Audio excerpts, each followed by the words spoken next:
Donald Trump. They keep trying to destroy him. How often they've failed. We'll leave aside, of course, the last US election, but wait for the next.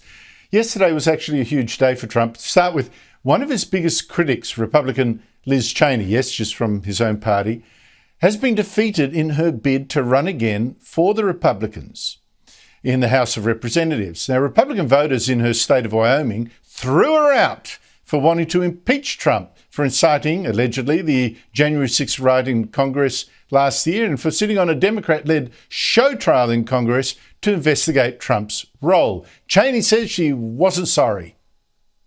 But it would have required that I go along with President Trump's lie about the 2020 election. It would have required that I enable his ongoing efforts to unravel our democratic system and attack the foundations of our republic. That was a path I could not and would not take. How big a win was this for Donald Trump? Huge, Andrew, and undeniably so. Look, there were 10 Republicans that voted to impeach Donald Trump the second time in the wake of January 6th, and 8 of the 10 of them are not going to be returning to Congress right now. 4 of them bowed out. They basically announced early retirement and said they wouldn't even seek re-election.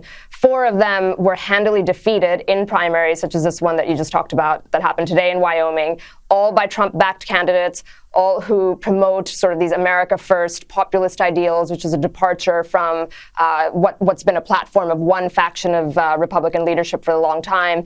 And Liz Cheney was probably the most highest profile among that group for the reasons you mentioned, also her legacy as former Vice President Dick Cheney's daughter, and just somebody who really embodied that era of Republican policy, which was very much about sort of a bigger government and foreign interventionism and kind of endless wars with no goal in sight. And this was a stark and clear repudiation of that. The citizens of Wyoming don't want it, and you saw similar parallels happen in Arizona and Washington and all across the country right now. So it was a huge win for Trump, and also I think for the people who don't support this faction of the Republican leadership now for a long time coming.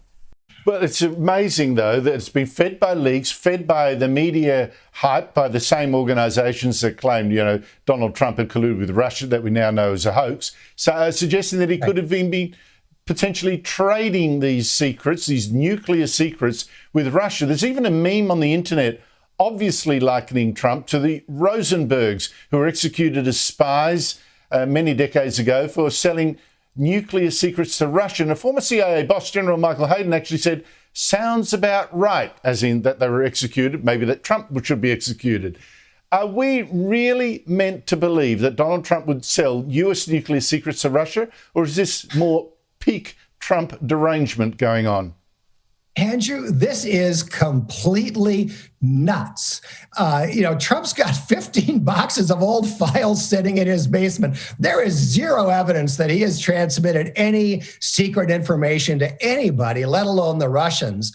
This is sheer fantasy on the part of the same people, as you point out, who concocted the Russia collusion hoax. And Michael Hayden, the former CIA director, who said sounds about right with respect to execution, was one of the former intelligence people who signed that letter saying, oh, don't worry about the Hunter Biden laptop. That's Russian disinformation, which was a complete lie. China, and this is not unrelated, it is sending troops to Russia, not to fight in Ukraine, but to exercise with the Russian military. It's also announced more naval exercises around Taiwan, the island that it wants to take over, and that's done in response to the visit there of another 5 American politicians. How serious are these moves?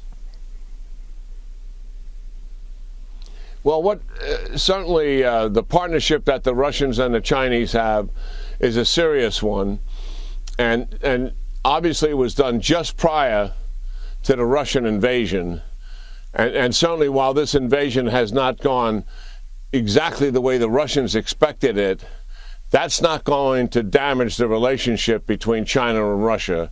They have mutual interests in changing the world order the way it currently is, with democratic nations creating and sustaining that world order. Obviously, the United States has a significant influence on it, and they want to stop that. It's not in their national interest. They want to have a different sphere of influence, and that is the reality that they're both operating with. And that is why President Xi is supporting the Russian invasion of Ukraine, and would be likely that Putin would support the Chinese invasion of Taiwan. And certainly the aggressive activity we've seen just recently by the Chinese in reference to Taiwan as a result to Speaker Pelosi's visit certainly escalated things rather significantly. I do believe that the United States and our allies in the region have really got to get serious here about supporting Taiwan. I mean, let's learn a big lesson from Ukraine. We're providing most of the weapons to Ukraine after the invasion started. If we had gotten a lot of that in there before the invasion had started, we'll never know this for sure, but it's possible that Putin could have been deterred. But in Taiwan, trying to get the weapons in after the invasion start, which is an island nation, means you'd have to fight your way in there to get the arms and munitions in there. We've got to get it in there now. And also, as a result of President Xi's recent escalation, I think we're completely justified to send in trainers to assist the Taiwan military, to send in planners to work the war plans with the Indo-Pacific region and our allies and partners in the region, with Japan, with Australia, and others, so that there is some synchronization of our collective efforts and what to do about a potential invasion of Taiwan by China. To something else that should alarm you. It's not something Scott Morrison once did, but what the Albanese government will do. Last week, the European Union urged us to save the planet by eating insects. Let's give it a try, it said, because munching grasshoppers and ants and things like that means less global warming emissions. In fact, I've already seen cheese balls advertised as sustainable because they're made with a flour from ground up crickets. So our green world is taking shape, particularly with power prices exploding. So, insects for dinner in cold homes that the poor can't afford to heat. Brilliant. But maybe you should check how much nastier this global warming heaven could get. Start with the report last month by Deloitte, commissioned by the NAB Bank, happily predicting that to reach Labor's target, its new target of net zero emissions by 2050, we will need, get this, $20 trillion of investment. Not billion, 20 trillion. That's 20 times the size of our government's out-of-control debt. Now, who do you think is going to have to pay for all that? In the higher taxes, higher bills, You. And who do you think is going to make a mozza? Well, that would be NAB. That would be Deloitte. It would be all those other green carpetbaggers who are selling everything from solar panels to carbon credits and getting the government to help force you to buy them. Jordan Peterson put this scam very well this week. Why should you care? Well, the saviors at Deloitte admit that there will be a short-term cost to implementing their cure, which is, by the way, net zero emissions by 2050, an utterly preposterous and inexcusable goal, both practically and conceptually. This, by the way, is a goal identical to that adopted last week by the utterly delusional leaders of Australia, who additionally committed that resource-dependent and productive country to a 40% plus decrease by 2005 standards in greenhouse gas emission within the impossible time frame of 8 years. This will devastate Australia. Daisy, global warming. It's looking more and more like a religion, isn't it?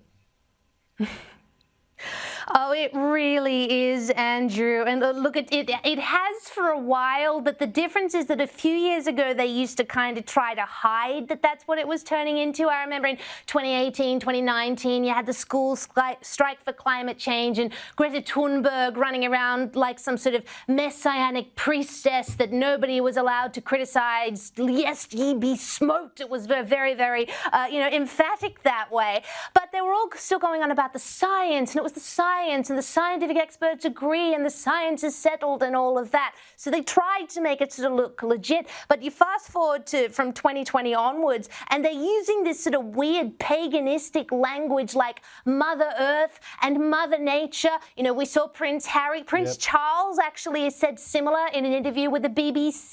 He said, Mother Earth is our sustainer, for heaven's sake. And then you have Nancy Pelosi as well. It is so weird, Andrew. And the hilarious thing about Nancy doing this, Andrew, is that she reminds me of one of those end-of-the-world doomsday cult leaders who tells all their followers that the world is going to end on an exact date, and because of that, they have to give said cult leader all of their money, all of their life savings to form some sort of end-of-the-world contingency plan, because if they don't, they'll be left stuck on planet Earth subject to the forces of the rapture, and that's why it's all justified, spending $500 billion to protect Mother Earth. But I will tell you what, Andrew, Nancy Pelosi, as we know, is a Catholic. Now, Andrew, I went to Catholic school, and I'll tell you what, I'm pretty sure that worship of false gods is frowned upon in Catholicism, so perhaps Nancy Pelosi should take stock of her position, because it's not very appropriate for an open Catholic, let me assure you. Labor's plan to give us a kind of Aboriginal-only parliament that it calls the voice, and to put it in our constitution so it can't be removed. In your book, you say you need to see the details before you make up your mind. But isn't it, in principle, racist and an insult to liberal ideas? Because in your book, you write, and I'm quoting here, to classical liberals, the collective will never smothers the individual. It is a tradition that has opposed distinctions based on class. You put it very well. But I would have thought that the liberal tradition also opposes distinction based on race, or who your ancestors were, and for exactly the same reasons. So therefore, shouldn't you actually be against this Aboriginal-only kind of parliament? Look, I understand that, and these are arguments that the Liberal Party and others have to digest in the weeks ahead as they resolve their attitude towards the voice proposal. I don't believe that the voice proposal will be accepted in a referendum unless it has bipartisan support, and even then it may not succeed. Now, my view is that the best way of recognising the undeniable truth that the first Australians were the Aboriginal and Torres Strait Islanders is to insert that statement in a preamble or the Constitution somewhere, and that was what I had in mind way back in 2007 when I suggested that.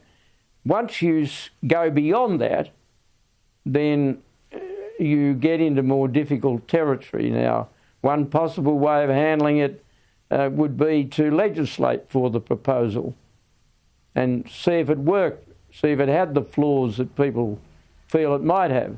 And if that legislation worked, then you might then consider a referendum proposal. But anything that raises the possibility of division and giving special status is not going to work. And if Labor really is so concerned about the secrecy, and this time secrecy that does hurt, then let them attack Daniel Andrews. Because let me tell you a story of the most expensive building project by any state government in our history that now looks as sick as a dog. Costs blown out by at least $75 billion. Now, 4 years ago, the secretive and sinister Victorian government of Labor Premier Daniel Andrews announced it was going to build something massive, the biggest ever. The biggest public transport project in history is coming to Victoria. The Suburban Rail Loop is a new underground rail network connecting Melbourne's suburbs.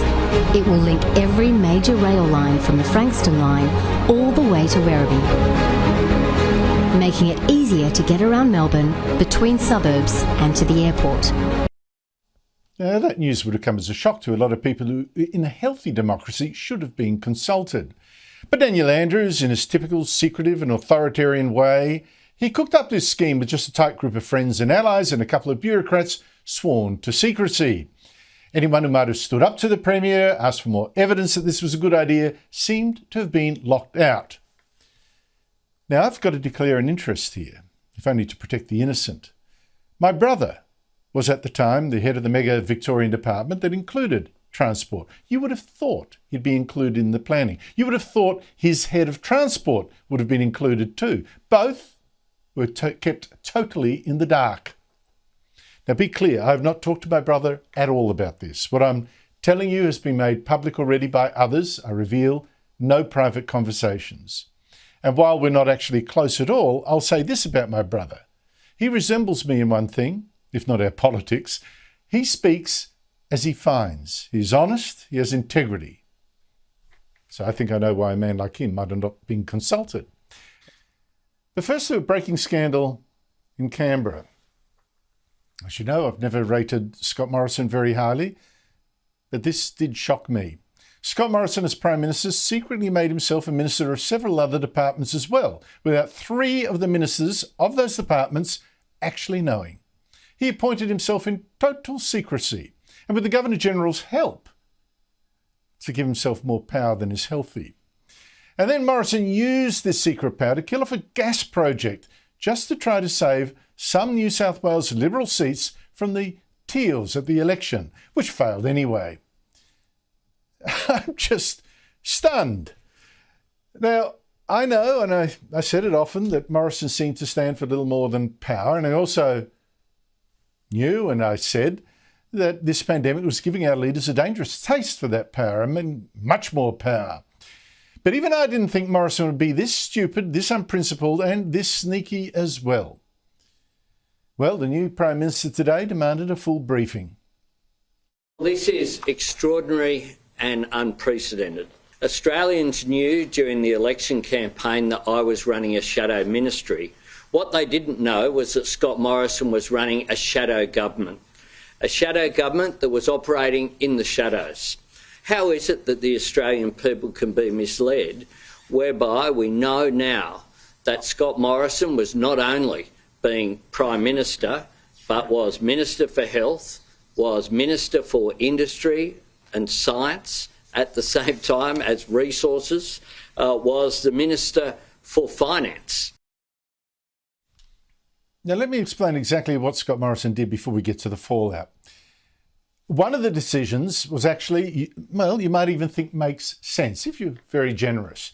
During the pandemic, Health Minister Greg Hunt had the most ridiculous powers under the law, under our biosecurity emergency laws, to, for instance, call out the army if he personally wanted to. Imprison people as well, incredible powers. And Morrison and then Attorney General Christian Porter cooked up a scheme to supposedly fix that, to make Morrison a second health minister, alongside the real one, Greg Hunt. I mean, some fix. All it meant was that 2 blokes now had these amazing powers. Now, this bit is revealed in a new book called Plague by 2 journalists on the Australian, Simon Benson with Jeff Chambers. And it tells of Morrison telling Hunt, "I trust you, mate, but I'm swearing myself in as health minister too." This would also be useful if one of them caught COVID and became incapacitated. The other could just keep going on. But what I don't understand is why the Prime Minister didn't in fact trust Hunt. He didn't. And why this decision was kept secret from the public. That's the big thing. But things got even more strange. Scott Morrison also secretly made himself the second Minister of Finance, the second Minister for Industry, and back in April, the second Minister of Resources, and this time without any of those real ministers knowing.